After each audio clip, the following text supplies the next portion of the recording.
Ayan mga best, napakasarap ng ating pepper buttered suwahe. Ayan, at kung paano nga ba lutuin yan, halika na at simulan na natin lutuin yan. Sarap niyan guys, promise. Let's cook.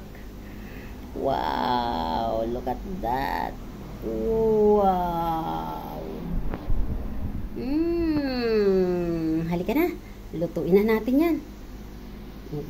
Wow, sarap.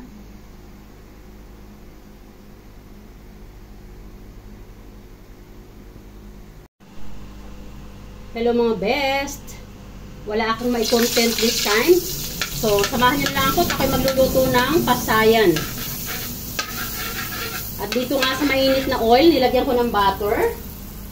At ngayon naman ay ilalagay natin ang ating garlic. Lagyan na rin natin ang ating onion.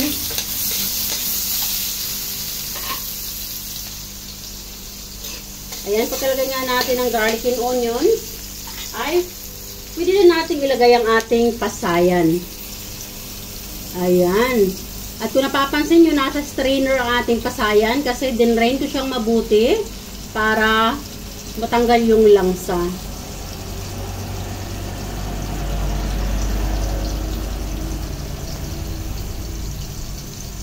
Ayan. So, lagyan na natin. Pagkalagay nga natin ng pasayan, ay ating haluin ng bango. Wow.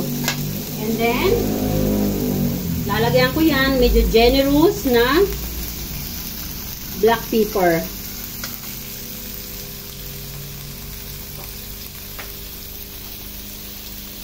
Then, maglalagay din ako guys ng ating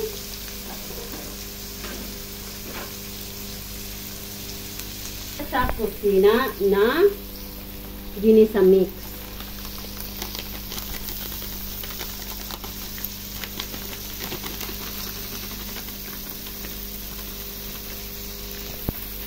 Ayan, at pagkalagay nga natin ang ating ginisa mix,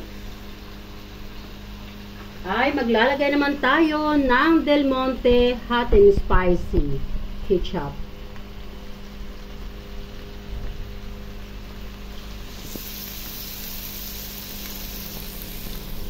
Napakasarap ng blend nito guys. Parati ko itong niluluto. I love it and my family love it.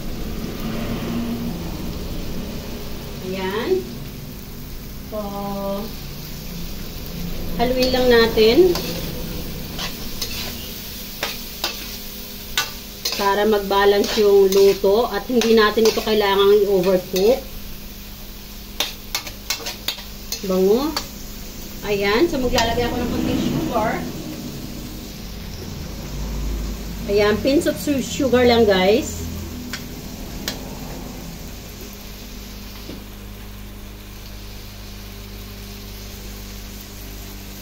Ayan, haluin ulit natin.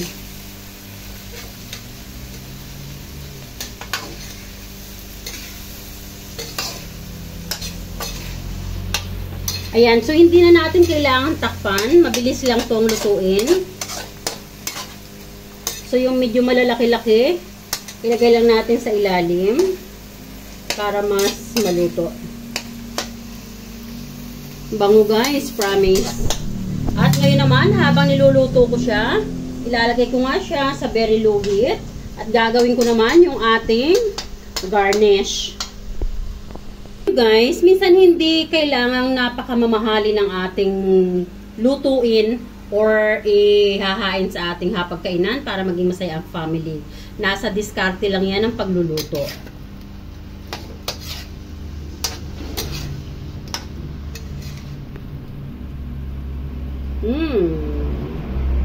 Bango.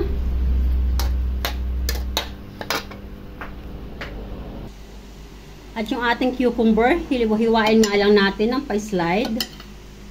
Ganito.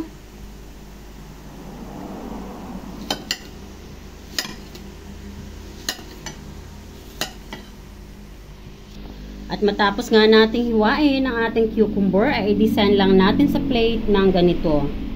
Para medyo maganda ang dating. So, yung mga maliliit, sa gitna na lang.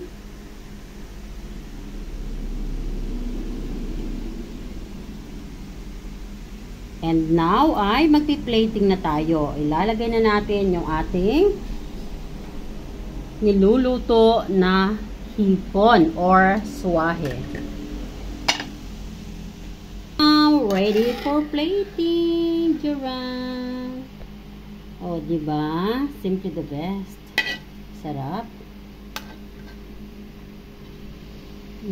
Ganyan kasimple, guys. Pero patataubin yan ang inyong kaldero at talaga namang will make your family happy.